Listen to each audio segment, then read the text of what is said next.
triple lot. If you're looking for a big lot in a restricted yet relaxed Lake Livingston subdivision, here's one you won't want to miss. Property owners in the Pine Harbor enjoy access to Lake Livingston via the community's private boat ramp. This community is conveniently located in the growing city of Onalaska, but only a short drive to either I-59 in Livingston or I-45 in Huntsville for easy weekend commutes.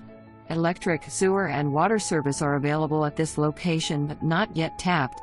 Contact SHECO, Onalaska Water, and Polk County FWSD for tap info and rates.